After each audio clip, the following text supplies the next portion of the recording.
चलो नमस्कार मित्रों। आज આપણે તમારી સામે કેટલાક વિદ્યુતલક્ષી પ્રશ્નો ચેપ્ટર 4 માં રજૂ કરી રહ્યો છું। મિત્રો ધ્યાનથી આ આપણો પહેલો પ્રશ્ન। મિત્રો એની અંદર એક ચિત્ર દોરેલું છે। ચોકડીઓ મારી અને ચુંબકીય ક્ષેત્ર દર્શાવે। અહીંયા ચુંબકીય ક્ષેત્ર છે, બરાબર છે। હવે ચોકડીઓ મારેલી હોય એનો અર્થ મિત્રો શું કરવાનો કે ચુંબકીય ક્ષેત્ર અંદર તરફ જતી દિશા, એટલે બોર્ડના પૃષ્ઠને લંબ અંદર તરફ જતી દિશાનો ચુંબકીય ક્ષેત્ર છે। ચલો કે એની અંદર એક લૂપ મૂકેલી છે, એની અંદર એક પ્રવાહધારિત લૂપ મૂકેલી છે અને એની અંદર વહેતો પ્રવાહ જે છે એ મને આ દિશા બતાવે। એટલે વિષમઘડી દિશામાં પ્રવાહ છે મિત્રો, આ વહેતો પ્રવાહ વિષમઘડી દિશામાં છે, I જેટલો વિદ્યુત પ્રવાહ પસાર થાય। અમને પ્રશ્ન શું લખીને આપેલો છે? આકૃતિમાં દર્શાવ્યા મુજબ ના ચુંબકીય ક્ષેત્રમાં વિદ્યુત પ્રવાહધારિત રિંગને રાખતા તે ખાલી જગ્યા। હવે નીચે ચાર ઓપ્શન છે। ચાર ઓપ્શનમાં એવું છે કે રિંગ સંકોચન અનુભવે છે, રિંગ વિસ્તરણ અનુભવે છે, રિંગ x અક્ષની દિશામાં ગતિ કરે છે, રિંગ y અક્ષની દિશામાં ગતિ કરે છે। આવા કંઈક વિકલ્પો મને આપેલા છે। તો મિત્રો ધ્યાનથી આ લૂપને તમે ચુંબકીય ક્ષેત્રમાં મૂકશો એટલે આ લૂપનો જે તાર છે એ પ્રવાહધારિત તાર છે। એ પ્રવાહધારિત તાર ઉપર ચુંબકીય બળ F IR ક્રોસ સદિશ B અનુસાર એના ઉપર ચુંબકીય બળ લાગશે, બરાબર છે। હવે મિત્રો મને પ્રવાહ આમ આપેલો એટલે વિદ્યુત પ્રવાહ અહીંયાથી આમ વહેતો હશે, આ લૂપની અંદર વિદ્યુત પ્રવાહ આ દિશામાં વહેતો હશે। હવે મિત્રો હું શું કરું ખબર છે? આ વાહક જે લૂપ છે એનો એક નાનકડો સૂક્ષ્મ ખંડ વિચારો। માની લઈએ કે એક સૂક્ષ્મ ખંડ અહીંયા વિચારો, માન લો કે L લંબાઈનો એક નાનકડો ખંડ હું વિચારું। હવે એની અંદર વહેતો પ્રવાહ આમ હશે, એટલે મિત્રો આ જે વિદ્યુત પ્રવાહ ખંડ થયો એ IR વિદ્યુત પ્રવાહ ખંડ થયો। હવે મિત્રો લાગતું બળ જે છે એ આના ક્રોસ પ્રોડક્ટ દ્વારા આપણને મળે। તો એ દિશા કઈ હશે? IR અને B થી બનતા સમતલને લંબ જમણા હાથના સ્ક્રૂના નિયમ મુજબ દિશા મળે। તો મિત્રો IR ની દિશા આપણી પાસે આમ થઈ, આ IR ની દિશા હશે અને B જે છે એ B તો અંદર હશે। મેં બહાર કાઢ્યું, મારી સ્ટીક અંદર તો જઈ શકતી નથી એટલે અંદર તરફ હશે। એટલે મિત્રો તમે વિચારો કે આની જે IR વિદ્યુત પ્રવાહ ખંડ છે એ આમ છે અને કોઈ ચુંબકીય ક્ષેત્ર જે છે એ અંદર હશે, અંદર તરફ જતી દિશામાં। એટલે મિત્રો એનું જે સમતલ તૈયાર થશે એ સમતલ આમ તૈયાર થશે। હવે મિત્રો આના ઉપર તમે સ્ક્રૂને મૂકી અને IR થી તમારે B તરફ ફેરવવો પડશે। હવે મિત્રો IR આપણો આ તરફ છે, ચુંબકીય ક્ષેત્ર અંદર તરફ છે, એટલે તમે અહીંયા ફેરવવા જશો સ્ક્રૂને IR થી B તરફ, એટલે સ્ક્રૂ ફરશે મિત્રો વિષમઘડી દિશા। હવે સ્ક્રૂ વિષમઘડી દિશામાં ફરશે એટલે સ્ક્રૂ નીકળશે બહાર। એનો અર્થ શું થયો મિત્રો કે આ બળ F ની દિશા જે છે એ F ની દિશા આમ થઈ। તો દરેક ટુકડા માટે F ની દિશા આમ થશે, F ની દિશા આમ થશે, F ની દિશા આમ થશે। તો મિત્રો એનો અર્થ શું થયો કે આવી પ્રવાહધારિત રિંગને વલય તમે સમાન ચુંબકીય ક્ષેત્રમાં જો આ રીતના મૂકી દો તો રિંગનું વિસ્તરણ થાય। ચાલો મિત્રો ઓકે છે। મિત્રો પ્રવાહધારિત રિંગ હોવી જરૂરી છે, અંદર પ્રવાહ આપેલો જ ના હોય અને આપણને પૂછ્યું હોય તો મિત્રો એવો વિકલ્પ પણ હોઈ શકે કે ભાઈ રિંગને રિંગ પોતાનું સ્થાન છોડતી નથી, એનું વિસ્તરણ થતું નથી, એનું સંકોચન થતું નથી. એટલે ખાસ આ ધોરણ રાખજો કે ઘણી વખત અંદર પ્રભાવ બતાડે જ નહીં. બીજી વસ્તુ, જેને ક્રોસ પ્રોડક્ટનો ખ્યાલ ના આવતો હોય, એને સ્ક્રૂ મૂકતા ના આવડતો હોય, તો એ છોકરાઓ આટલું યાદ રાખશે, જો વિદ્યુત પ્રવાહ આની અંદર વિષમ ઘડી દિશામાં વહે તો વિષમ ઘડી દિશામાં વહેતો હોય તો રિંગનું વિસ્તરણ થાય, અને સમઘડી દિશામાં વહેતો હોય તો રિંગનું સંકોચન થાય. ચલો ઓકે, તો આ તમારો આજનો વ્યાપક છે. ચલો મિત્રો, એની બાજુમાં એક બીજો પ્રશ્ન લખેલો છે. આનો આપણો બીજો પ્રશ્ન છે, જેની અંદર એક અતિ લાંબો તાર આપેલો છે. તારની અંદરથી વહેતો પ્રવાહ ઉપર તરફ આવે છે. અહીંયા એક લંબચોરસ લૂપ મૂકેલું છે, જેની અંદર પણ પ્રવાહ બતાવેલો છે. બરાબર? આ જે પ્રવાહ હશે એ બધો પ્રવાહ તો સરખો જ હશે, આનો પ્રવાહ કંઈક જુદો હશે, હોઈ શકે. હવે મિત્રો પ્રશ્ન શું છે? વીજ વહન કરતા સુરેખ તારની નજીક આકૃતિમાં દર્શાવ્યા મુજબ એક લૂપને મૂકવામાં આવેલ છે. લૂપ ગતિ કરવા માટે મુક્ત છે. આ ગતિ કરી શકે તો આ લૂપ ખાલી જગ્યા તાર તરફ ગતિ કરશે, તારથી દૂર ગતિ કરશે, તારની ઉપર ગતિ કરશે, તારની નીચે ગતિ કરશે, અથવા વિકલ્પ આવો પણ હોઈ શકે, લૂપ ગતિ કરશે નહીં. આવો પણ વિકલ્પ હોઈ શકે. તો મિત્રો ધ્યાન રાખજો. હવે આ જે બળ આપણે શોધવું છે, એટલે આની અંદર વહેતો પ્રવાહ માની લો કે I1 ધારું, અને આની અંદર વહેતો પ્રવાહ માની લો કે I2 ધારું. હવે મિત્રો બે સમાંતર તારો પ્રવાહધારી, બે અતિ લાંબા સમાંતર તારો એકબીજાની નજીક મૂકવામાં આવે તો એના ઉપર ચુંબકીય બળ લાગે. મિત્રો આપણે એમ્પિયરની થિયરી ભણેલા કે ભાઈ જો બે સમાંતર તારો હોય અને એની અંદર વહેતા પ્રવાહ બંને એક જ દિશામાં હોય તો બંને તારો વચ્ચે આકર્ષી પ્રકારનું બળ લાગે, અને જો વિરુદ્ધ દિશામાં હોય તો એના ઉપર અપાકર્ષી પ્રકારનું બળ લાગે. બરાબર છે મિત્રો? તો ધ્યાનથી બરોબર સમજો. આ ઉભો તાર છે, આને પેરેલલ, એટલે એનો તાર અહીંયાથી માની લો કે આટલા અંતરે છે, અને બીજો આનો તાર જે છે એ પણ આ તારને પેરેલલ છે. પણ મિત્રો જો આનો વહેતો પ્રવાહ અને આનો વહેતો પ્રવાહ પરસ્પર વિરુદ્ધ દિશામાં છે, એટલે આ બંને તારો વચ્ચે અપાકર્ષણ પ્રકારનું બળ લાગે. બરાબર છે? અને અપાકર્ષણ બળ તેમના વચ્ચેનું અંતર તો ખૂબ મોટું છે. હવે મિત્રો જો આનો વહેતો પ્રવાહ અને આનો વહેતો પ્રવાહ એક જ દિશામાં, એટલે આ બંને વચ્ચે આકર્ષી પ્રકારનું બળ લાગશે, અને એ આકર્ષી બળનું મૂલ્ય આ અપાકર્ષી બળ કરતાં ઘણું બધું મોટું હશે, અને માટે આ લૂપ જે છે એ લૂપ આ દિશામાં મૂકી દે. લૂપ તાર તરફ ગતિ કરશે. મિત્રો સમજો, JEE અને NEET જેવા પ્રશ્નપત્રોની અંદર આવા પ્રશ્નો અનેક વખત પૂછી ચૂકેલા છે. મિત્રો આ જે આડો તાર છે ને એ આડા તાર ઉપર ચુંબકીય બળ ના લાગે. ખ્યાલ આવે છે? આડા તાર ઉપર ચુંબકીય બળ લાગતું નથી, એટલે તમારે એ વિચારવાનો કોઈ પ્રશ્ન જ રહેતો નથી. ચાલો મિત્રો આગળ વધીએ જરા.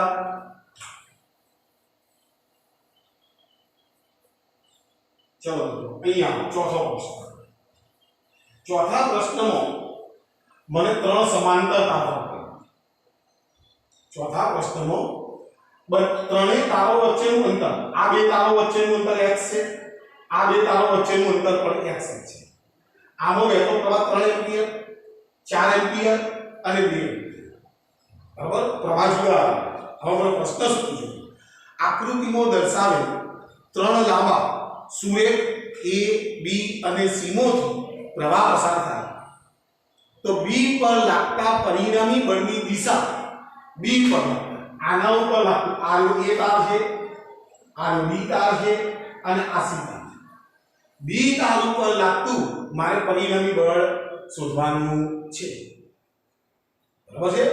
હવે મિત્રો જો કે આ બંને તારો એકબીજાને સમાંતર થયા, એટલે આ બંને તારો વચ્ચે જો પ્રવાહની દિશા એક જ છે એટલે આકર્ષી પ્રકારનું બળ લાગવાનું, પણ I1 3 અને I2 આપણી પાસે સૂત્ર કેવું છે F = μ0 I1 I2 F / 2 π આ સૂત્ર ખરું? ખ્યાલ આવે છે તમને? હવે શું થયું I1 * I2 I1 * A2 એટલે 4 ની બહાર થશે. હવે મિત્રો આ C તાર પર આના પર બળ લગાડવાનું, પણ આમાંથી વહેતો પ્રવાહ 2 એમ્પિયર છે, આ 4 એમ્પિયર છે એટલે અહીં કરી શું થશે I1 * I2 મીન્સ 8 થશે. ખ્યાલ આવ્યો? આ તારને આ તરફ ખેંચો, આ તારને આની તરફ ખેંચો, તો પરિણામ શું આવશે? તો મિત્રો ધ્યાનથી આ 4 તરી બહાર, આ 4 નું 8 છે એટલે આનું આકર્ષી બળ જે છે એ તારનું આકર્ષી બળ C તારના આકર્ષી બળ કરતા વધારે છે, એટલે પરિણામી બળ કેટલું લાગશે? એ તાર માટે B તાર એ તરફ ગતિ કરે. હવે તમને જે પ્રકારનો વિકલ્પો આપેલો હોય એ પ્રમાણે તમારો જવાબ ભરવાનો થાય, પણ સૂત્ર આવું છે F = μ0 I1 I2 * L 2 π d. d તો અહીંયા અચળ છે, L નો કોઈ પ્રશ્ન નથી, અતિ લાંબા તાર છે. ચલો ઓકે, ચલો મિત્રો આવ્યો ત્રીજો પ્રશ્ન. જો હવે એની અંદર મને શું પૂછેલું છે, મને XY સમતલ અને ચુંબકીય ક્ષેત્ર જે છે એ અંદર તરફ જાય. બરાબર છે? ચુંબકીય ક્ષેત્ર બોર્ડના પૃષ્ઠને લંબ અંદર તરફ જતી દિશા. હવે મિત્રો ખાસ ધ્યાન રાખજો, હવે એક ઇલેક્ટ્રોન જે છે એ v જેટલા વેગથી આ ચુંબકીય ક્ષેત્રને લંબ રૂપે દાખલ મૂળ x દિશામાં એવું મને બતાવ્યું. હવે મને પ્રશ્ન શું પૂછ્યો, આપેલ આકૃતિમાં ઇલેક્ટ્રોન કઈ દિશામાં વિચલિત થાય? આવો મને પ્રશ્ન પૂછેલો છે. તો મિત્રો જરા ધ્યાન, આ જે વેગ છે એ x દિશામાં છે. ટૂંકમાં આ ચુંબકીય ક્ષેત્રની અંદર આપેલો વિભાગ લંબરૂપે દાખલ થાય. તો મિત્રો ધ્યાનથી આપણને ખબર છે F = q કૌંસમાં સદિશ v ક્રોસ સદિશ v. Therefore F = qvv * sin 90. v ની દિશા આમ છે, ચુંબકીય ક્ષેત્ર અંદર તરફ છે એટલે લાગતું બળ જે છે એ બળ નો એંગલ sin 90 આવે. sin 90 મીન્સ 1 થઈ જશે, તો લાગતું બળ આટલું થઈ જશે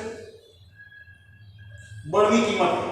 હવે મને તો શું પૂછે છે કે આ ઇલેક્ટ્રોન કઈ દિશામાં મૂવમેન્ટ આપશે? તો મિત્રો આની દિશા જે છે એ v અને v થી બનતા સમતલને લંબ મળે. તો મિત્રો b તો અંદર તરફ છે, આ રીતે અંદર v આમ છે, તો મિત્રો આનું જે પૃષ્ઠ તૈયાર થશે v અને v થી બનતું સમતલ જે તૈયાર થશે એ સમતલ આ રીતે તૈયાર થશે. હવે હું અહીં સ્ક્રૂ મૂકી દઉં, અહીંયા સ્ક્રૂ મૂકી અને v થી b તરફ ફેરવું, તો v થી b તરફ હું સ્ક્રૂને ફેરવીશ મિત્રો, v થી b તરફ હું સ્ક્રૂને ફેરવું તો મિત્રો એ સમઘડી દિશા થશે. બરાબર ધ્યાનથી, એ સમઘડી દિશામાં ફરશે અને સમઘડી દિશામાં ફરશે તો સ્ક્રૂ નીચે આવશે તેનો અર્થ શું થયો કે આના ઉપર લાગતું બળ ઋણ y દિશામાં હશે. આ y એક્સિસ છે, આ y એક્સિસ છે. તો મિત્રો ધ્યાનથી આવા જે પ્રશ્નો છે મિત્રો ખાલી થોડું દિમાગ વાપરવાથી આપણે એને સોલ્વ કરી શકતા હોઈએ છીએ, પણ સાથે સાથે કેટલાક સામાન્ય પ્રશ્નો પણ હું લેતો જઉં છું. મિત્રો આવો પ્રશ્ન પૂછ્યો છે, ગતિમાન વિદ્યુતભાર ખાલી જગ્યા ઉત્પન્ન કરે છે. હવે આ સામાન્ય પ્રશ્ન ગુજકેટ જેવો પરીક્ષામાં પૂછાય. ગતિમાન વિદ્યુતભાર ખાલી જગ્યા ઉત્પન્ન કરે છે. તો મિત્રો ગતિમાન વીજભાર એ વિદ્યુત પ્રવાહ સર્જે તો ઓર્સ્ટેડનું અવલોકન છે કે ભાઈ એ એની આસપાસના વિસ્તારમાં ચુંબકીય ક્ષેત્રનું નિર્માણ કરે. વાત કરો. હવે મિત્રો ધ્યાન દો, વીજભાર ગતિનો હોય કે સ્થિર હોય એ વિદ્યુત ક્ષેત્ર તો પેદા કરે છે। વિદ્યુત ક્ષેત્રનું કારણ કોણ છે? તો કે વીજભાર પોતે।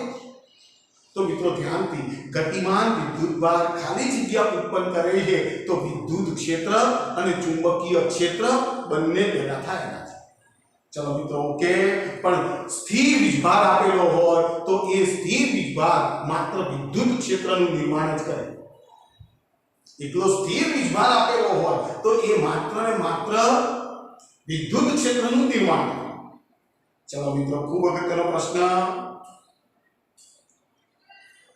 સમાન ગતિ ઊર્જા ધરાવતા, ગતિ ઊર્જા સમાન, એક પ્રોટોન, એક ન્યુટ્રોન અને એક આલ્ફા કણ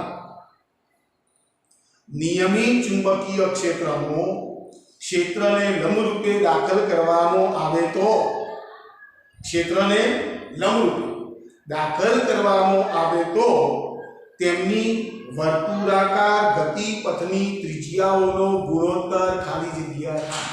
મિત્રો ગતિ ઊર્જા સમાન છે, પહેલી કન્ડિશન કે સમાન। આ ત્રણેય કણો જે આપેલા છે વીજભારિત કણો, એની ગતિ ઊર્જા સાથે એક છે પ્રોટોન।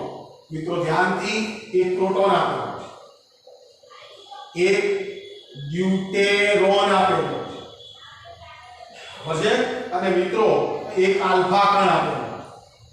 હવે આ ત્રણ કણોને મિત્રો તમે ઓળખી શકતા હોય તો તમને આ પ્રશ્ન સોલ્વ કરતા આવડે। નિયમિત ચુંબકીય ક્ષેત્ર એટલે ચુંબકીય ક્ષેત્ર અચળ છે, લંબરૂપે દાખલ કરવામાં આવે છે એટલે કોઈ પ્રશ્ન રહેતો નથી। વર્તુળાકાર ગતિપથની ત્રિજ્યાઓનું ગુણોત્તર મારે શોધવાનું છે। તો મિત્રો પ્રોટોનને તો આપણે ઓળખીએ જ છે, એનું દળ છે mp। પ્રોટોનનું દળ આપણે mp કહીએ। હવે મિત્રો ન્યુટ્રોન છે, ન્યુટ્રોન હાઇડ્રોજનનો સમસ્થાનિક છે। જ્યારે મિત્રો આ ન્યુટ્રોન ખરેખર ન્યુટ્રોન આયન છે। મિત્રો હાઇડ્રોજનના ન્યુક્લિયસની અંદર એક પ્રોટોન અને એક ન્યુટ્રોન હોય ને ત્યારે ન્યુટ્રોન બને, અને એની કક્ષામાંનો જે એક ઇલેક્ટ્રોન છે એ ઇલેક્ટ્રોન એની કક્ષામાંથી મુક્ત થઈ ગયો, એટલે આ ખરેખર ન્યુટ્રોન આયન છે। એટલે મિત્રો આનું દળ કેટલું હશે? તો કે ટ્વાઇસ mp જેટલું। અને આલ્ફા કણ એટલે મિત્રો હિલિયમનું ન્યુક્લિયસ, હિલિયમનું એ ન્યુક્લિયસ છે, એના ન્યુક્લિયસમાં બે પ્રોટોન છે અને બે ન્યુટ્રોન છે, એટલે એનું દળ કેટલું થશે? 4 mp છે। મિત્રો આ તમને ખબર હોવી જોઈએ। આનો ચાર્જ કેટલો? તો કે qp છે। આનો ચાર્જ કેટલો? તો એનો એક પ્રોટોન છે, એટલે આનો ચાર્જ qp છે। અને આલ્ફા કણ એના ન્યુક્લિયસની અંદર, હિલિયમના ન્યુક્લિયસની અંદર બે પ્રોટોન છે, એટલે ટ્વાઇસ qp છે। મિત્રો બરોબર ધ્યાનથી સમજજો, તમને પ્રોટોન આપ્યો છે, ન્યુટ્રોન આયન આપેલો છે અને આલ્ફા કણ આપેલો છે, ગતિ ઊર્જા સમાન આપેલી।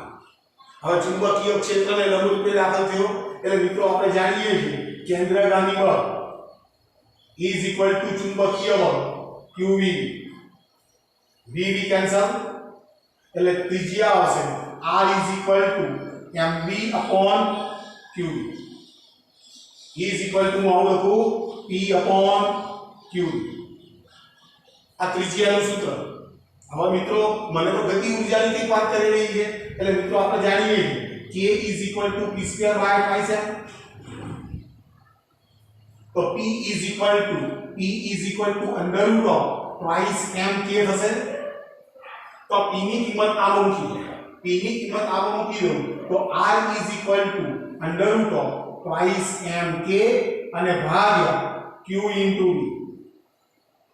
હવે મિત્રો જો બગડો છે, ગતિ ઊર્જા સમાન એટલે આયતન, ચુંબકીય ક્ષેત્ર સમાન, તો હું આવું લખું r is proportional to root m upon q, કારણ કે વીજભાર જુદો આનો વીજભાર qp, આનો qp, આનો ટ્વાઇસ qp।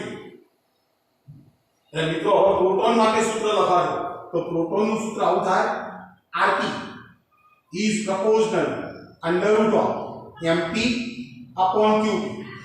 એનું સૂત્ર આવું થશે હવે ચલો ડ્યુટેરોન આયા તો ડ્યુટેરોન નો ડી વાપરો is proportional under root of twice mp upon ROQP થશે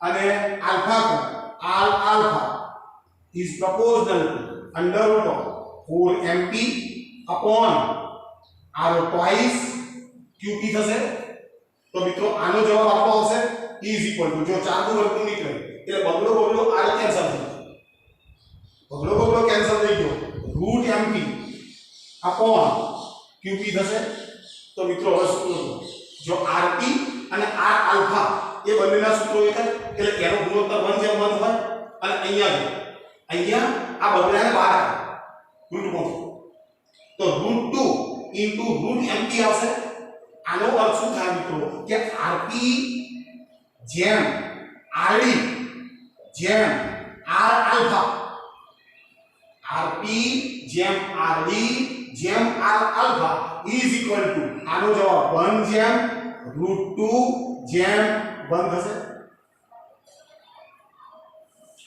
કારણ કે આ બંનેની કિંમત તો સરખી છે એટલે આ 1 જેમ 1 રહી ગયા અને અહીં ગયો આ √2 બહાર આવ્યો એટલે √m અને √mp અને qp એમને એમ લેવા એટલે મિત્રો આનો સાચો જવાબ છે 1 જેમ √2 જેમ 1 ચલો મિત્રો ઓકે સૂત્રો સારા સમજવા જેવા છે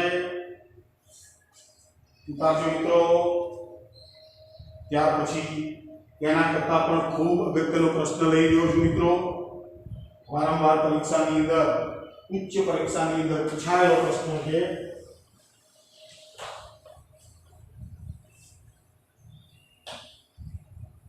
ચલો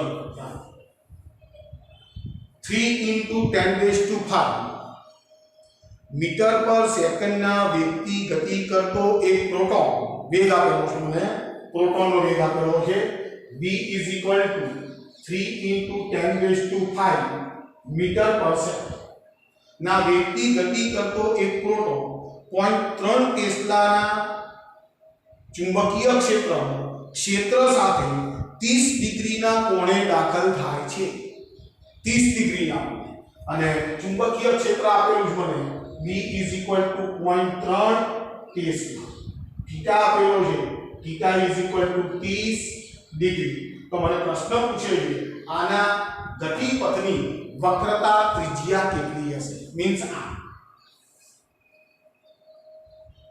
મિત્રો જો આનો આગળનો પ્રશ્ન વીજભારોને તમે ચુંબકીય ક્ષેત્રને લંબરૂપે દાખલ કર્યા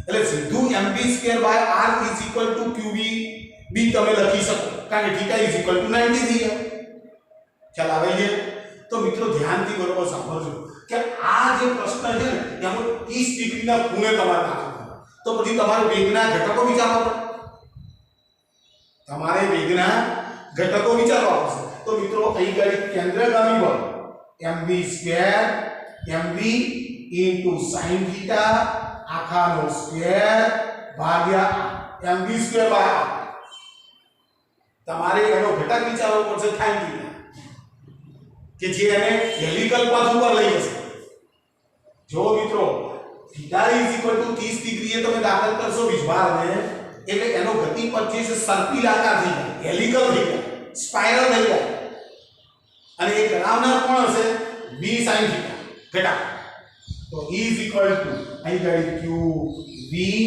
* sin θ અને કૌંસની બહાર લખું છું r તો મિત્રો એક sin θ તો લઈ લેવાનું v sin θ એટલે અહીંયાથી આયો આખો v sin θ આવી ગયો તો મિત્રો ધ્યાન mv * sin θ ભાગ્યા r is equal to q into therefore r is equal to mv sin theta ભાગ્યા q into p બરાબર છે અને મિત્રો આ r નું સૂત્ર તમને યાદ રહેતું હોય ને અને તો તમે સીધો ઘટક લખી નાખો ને તો પણ ચાલે ચલો m ની m કોણ છે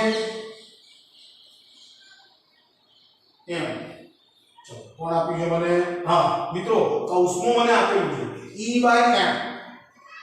e/m is equal to 10⁸ coulomb પર કિલોગ્રામ મને આવી માહિતી આપેલી છે એ કૌંસમાં આપેલી છે. હવે મિત્રો જો આ રહ્યો m/q આ રહ્યો E/m ખ્યાલ આવે છે. ઇલેક્ટ્રોન અને પ્રોટોનનો ચાર્જ તો હરખો જ હશે એટલે મિત્રો આ સૂત્રની અંદર તમે E લખી શકો નહીં. ખ્યાલ આવે છે. એટલે મિત્રો આ પણ વ્યસ્ત આપેલો છે એટલે અહીં આવશે 10⁻⁻⁸. ચલો v આપેલો છે 3 × 10⁵ into sin 30 ની કિંમત 1/3 એટલે છેદમાં બગડો મૂકી દો. આ રહ્યું into e 1.6 અરે સોરી e/m તો આવી ગયો છે b મૂકવાનો છે ને b 3 × 10⁻⁻1 ચૌથાનો તગડો કેન્સલ એટલે e મારી પાસે 1/3 આ બગડો છે ને અહીં શું બનશે આ 10⁻⁻1 નો ઉપરનો એટલે 6 થશે 8 માંથી 6 ગયા એટલે 10⁻² metre E = 0.5 × 10⁻² metre E = 0.5 centimetre. મિત્રો ખૂબ અગત્યનો પ્રશ્ન ઉતારો જરા. જો મિત્રો કેટલાક નાના પ્રશ્નો પણ આપું છું. નીચેનામાંથી કયા કણને સાયક્લોટ્રોન વડે પ્રવેગિત ન કરી શકાય? તો મિત્રો ધ્યાનથી સાંભળી લેજો. સાયક્લોટ્રોન માત્ર વિદ્યુત ભારિત કણોને જ પ્રચંડ ઊર્જાવાળા અને પ્રવેગિત કરી શકે. કારણ કે સાયક્લોટ્રોનની અંદર વિદ્યુત ક્ષેત્ર પણ છે અને ચુંબકીય ક્ષેત્ર પણ છે. વિદ્યુત ક્ષેત્રના કારણે એને ઊર્જા મળે અને ચુંબકીય ક્ષેત્રની અંદર લંબરૂપે દાખલ થાય છે એટલે એનો ગતિપથ નિયમિત વર્તુળાકાર ગતિ થાય. બરાબર. એટલે આપણને જે ઓપ્શન આપેલા હોય એ ઓપ્શનની અંદર મિત્રો આપણે બરોબર ચારે ઓપ્શનને જાણતા હોઈએ તો જ અમે ભરી શકીએ. એટલે એની અંદર કોને વીજભાર નથી એવો કણ તમારે પસંદ કરવાનો અને હાલ મારા પાસે જે પ્રશ્ન છે એની અંદર ન્યુટ્રોન આપેલો છે. ચાલો મિત્રો ઓકે. બીજો એક નાનકડો પ્રશ્ન હતો. જો પ્રોટોનની બે કિરણાવલી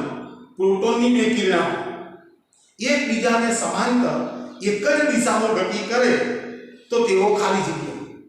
હવે બે પ્રોટોનની કિરણાવલી અહીંયાથી એક પ્રોટોનની કિરણાવલી જાય છે અહીંયાથી એક પ્રોટોનની કિરણાવલી જાય છે એકબીજાને સમાંતર છે અને એક જ દિશામાં જાય છે એટલે મિત્રો વિદ્યુત પ્રવાહ એક જ દિશામાં સર્જાશે અને વિદ્યુત પ્રવાહ એક જ દિશામાં સર્જાશે તો બંને વચ્ચે શું થશે?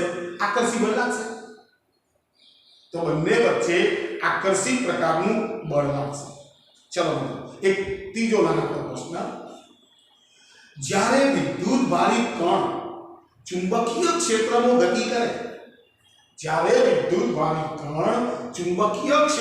ગતિ કરે ત્યારે તેની ગતિ ઊર્જા ખાલી જગ્યા વધે ઘટે અચળ રહે કે શૂન્ય? તો મિત્રો જ્યારે પણ વીજભાર ચુંબકીય ક્ષેત્રની અંદર દાખલ થાય ત્યારે એની ગતિ ઊર્જા હંમેશા અચળ રહેતી. કારણ કે એના ઉપર લાગતું જે બળ છે ને મિત્રો એના ઉપર લાગતું જે બળ છે એ બળના કારણે એના માત્ર વેગની દિશા જ બદલાય. એનું મૂલ્ય બદલાતું નથી. પછી એ 90 ડિગ્રીએ તમે એને દાખલ કરો કે પછી 45 ડિગ્રીના ખૂણે દાખલ કરો એની ગતિ ઊર્જા બદલાતી નથી, અચળ રહે. ચલો મિત્રો એક બીજો સારો પ્રશ્ન દેખાય છે મને.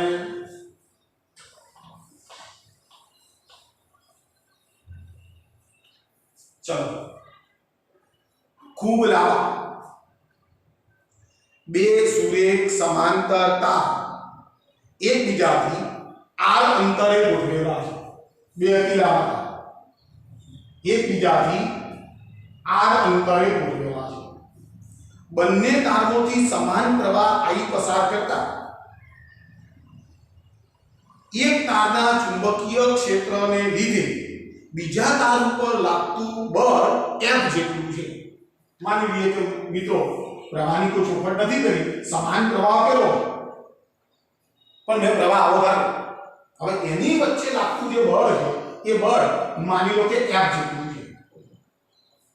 બળ F જેટલું છે. આકર્ષી બળ લાગવાનું હોય. આવો મિત્રો શું કહે જો તારો વચ્ચેનું અંતર બમણું કરવામાં આવે મિત્રો આના વચ્ચે લાગતું બળ કેટલું હશે F = μ0 I1 I2 * L upon 2 pi * r d ની જગ્યાએ r કરી બરાબર છે. હવે મિત્રો શું કહે આ બંને તારો વચ્ચેનું અંતર બમણું કરો 2r અને આગળ શું કહે આ બમણું કરો અને પ્રત્યેક તારમાંથી વહેતો પ્રવાહ અડધો પ્રવાહ આમાંથી વહેતો પ્રવાહ અડધો આમાંથી વહેતો પ્રવાહ પણ હવે મને પ્રશ્ન પૂછ્યો તો હવે એમના વચ્ચે લાગતું બળ કેટલું હશે તો મિત્રો સૂત્ર તૈયાર જ છે કે આપણે μ0 અહીંયા I/2 અહીંયા પણ I/2 * L upon 2 pi * 2r આટલું બળ થાય I/2 is equal to μ0 * I2L upon 2 pi r થશે આ સૂત્ર બંનેમાં પ્રવાહ તો વહેતો આવી અહીંયા therefore f is equal to μ0 * I2 * L પેલા 2 * 4 છેદમાં આવશે 2 * 4 છેદમાં આવશે 2 pi * પેલો 4 4 દુ 8 r થશે તો જો μ0 I2 * L અંશમાં તો કોઈ પ્રોબ્લેમ નથી 2 pi * r તો એટલો આટલો વધશે તો એની જગ્યા પર હું આવું લખી શકું f તો લાગતું બળ જોઈએ કે F/8 જેટલું થાય મિત્રો હું રકમો વ્યવસ્થિત બોલું છું તમે પણ જરા ધ્યાન રાખજો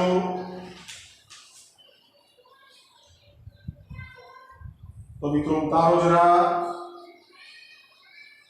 અને જરા છેલ્લો પ્રશ્ન લઈ લઉં છું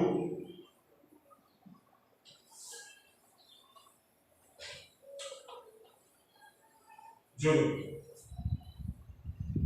બે સમાન પૂંછડા કે જેમાં આટાની સંખ્યા પણ સમાન છે અને કેન્દ્ર એક જ છે એટલે સમકેન્દ્રીય રિંગો આપી તથા સમતલ એકબીજાને લંબ છે મિત્રો ધ્યાનથી બંનેના સમતલો એકબીજાને લંબ એટલે શું થયું મિત્રો આવું થયું માની લઈએ કે એક રિંગ મને આવી કાઢે આ એવું કેન્દ્ર સમાન ગુચરા આપેલા બરાબર છે એની બીજી ત્રિજ્યા બીજું રૂપ જે મૂકેલું છે એ આમ એટલે આનું સમતલ આનું સમતલ આમ એટલે બંને સમતલો એકબીજાને લંબ છે અને તેમાંથી સમાન પ્રવાહ વહેવામાં આવે છે તેમના દ્વારા કેન્દ્ર ઉપર ઉદ્ભવતા પરિણામી ચુંબકીય ક્ષેત્ર મિત્રો ધ્યાન તેના દ્વારા કેન્દ્ર ઉપર ઉદ્ભવતું પરિણામી ચુંબકીય ક્ષેત્ર અને તેમનામાંના કોઈ એક દ્વારા તેના કેન્દ્ર ઉપર ઉદ્ભવતા ચુંબકીય ક્ષેત્રનો ગુણોત્તર શોધો